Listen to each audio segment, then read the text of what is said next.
नमस्ते दोस्तों। जैसा कि कल हम लोग भ्रंश औहट की विशेषताओं को देख रहे थे, अब उन्हीं विशेषताओं को व्यंजनगत विशेषताओं और व्याकरणगत विशेषताओं के रूप में देखने की कोशिश करेंगे। दोस्तों, कुछ और टर्म्स हैं, टर्मिनोलॉजी, कुछ सूत्र हैं।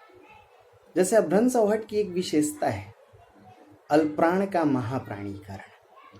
अल्प प्राण का महाप्राणीकरण। बचपन से हम लोग क ख ग घ पढ़ते आए हैं, वर्णमाला। दोस्तों, क वर्ग से लेकर प वर्ग तक, यानी क ख ग घ च छ ज झ ट ठ ड ढ त थ द ध प फ ब भ म। यदि इनमें ध्वनियों का आप क्रम देखेंगे तो पहली ध्वनि क अल्प प्राण होती है, उसमें कम हवा निकलती क। लेकिन दूसरी ध्वनि ख अधिक हवा निकलती है। ऐसे ही ग अल्प प्राण कम हवा, अल्प यानी कम, और घ महाप्राण यानी पहली, तीसरी और पांचवी ध्वनि अल्प प्राण होती है, जैसे क ग अंग, और दूसरी और चौथी ध्वनि जैसे ख और घ महाप्राण होती है। तो विशेषता है अल्प प्राण का महाप्राणीकरण।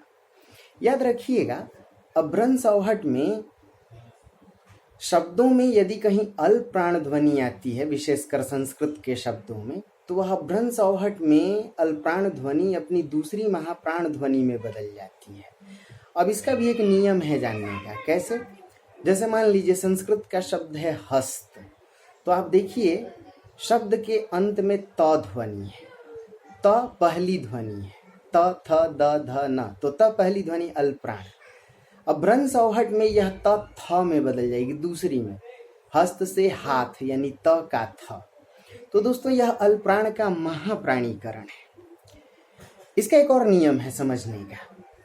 संस्कृत के शब्द में वही पहली अल्प प्राण ध्वनि अभ्रंश औहट में महाप्राण में बदलती है, जिसके ठीक पहले आधा स। उदाहरण के लिए देखिए पश्चात, प स च त।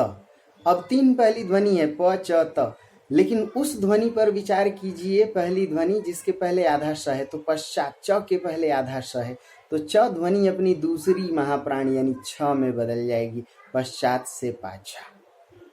ऐसे अष्ट, ध्यान दीजिए, ट पहली ध्वनि है, अल्प प्राण कम हवा निकलती है ट, और इसकी ठीक दूसरी ध्वनि ट से ठ, ठ में अधिक हवा निकलती है, तो अष्ट से आठ।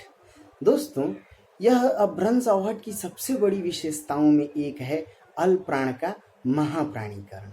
अब जैसा कि हम लोग सीख गए कि महाप्राण क्या है, अल्प प्राण क्या है, तो एक और विशेषता उभर करके आती है महाप्राण का ह परिवर्तन। हमने देखा कि दूसरी और चौथी ध्वनि महाप्राण होती है, यानी अधिक हवा निकलेगी तो महाप्राण होगी। कैसे? ख घ छ झ, दूसरी और चौथी।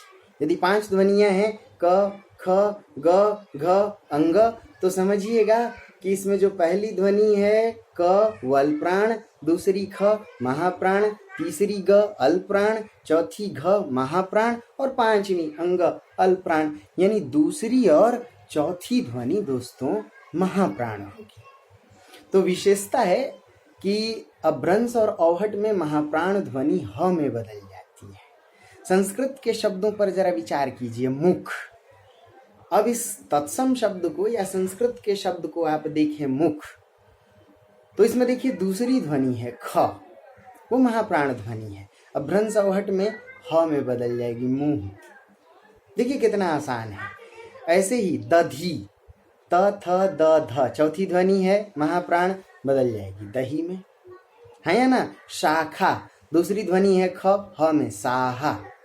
ऐसे वधीर से बहिरा। ऐसे गंभीर, प फ ब भ, चौथी ध्वनि है भ, गंभीर से गहरा। तो ये तीसरी विशेषता है दोस्तों कि अभ्रंश औहट में महाप्राण ध्वनि ह में बदल जाती है। इसी प्रकार कुछ और विशेषताएं होती हैं जो गहन होती हैं, जैसे अघोष का घोषीकरण। दोस्तों, इन पांच ध्वनियों में क ख ग घ अंग, पहली और दूसरी ध्वनि अघोष होती है, और तीसरी चौथी पांचवी ध्वनि घोष होती है। फिर से सुनिए, पहली दूसरी अघोष, तीसरी चौथी और पांचवी ध्वनि घोष। यदि पहली ध्वनि तीसरी में बदल जाए जैसे क से ग, तो इसे कहेंगे अघोष का घोषीकरण। अभ्रंश अवहट में घोषीकरण की प्रक्रिया भी देखी गई, विशेषता भी देखी गई। कैसे? बोलिए मेरे साथ। शाक, शाक से साग। कुछ बात समझ में आ रही है? भक्त, देखिए बीच में पहली ध्वनि है क, अगर वो तीसरी में बदल जाए तो भगत। अरे आया ना? जैसे शुक, शुक से सूगा। जैसे काक, क से ग। दोस्तों ये बहुत टेक्निकल चीजें हैं, बिना बोर्ड के इनको अच्छी तरह समझ पाना मुमकिन नहीं है। और जैसा कि आप जान रहे हैं लॉकडाउन में कहाँ से बोर्ड कहाँ से मार्कर आए, हर शिक्षक कहीं कहीं छिपा हुआ है। तो हम उम्मीद करेंगे कि आप कुछ कुछ समझते जाएंगे, इन्हें लिखते जाएंगे। हाँ, ढेर सारी शुभकामनाएं। अगले वीडियो में और विशेषताओं को हम देखेंगे। तब तक के लिए बहुत सारी शुभकामनाएं। आपका बड़ा भाई अरविंद मिश्रा आपको ढेर सारी दुआएं देता है। खूब पढ़े लिखें, जल्दी से सफल हो। नमस्ते।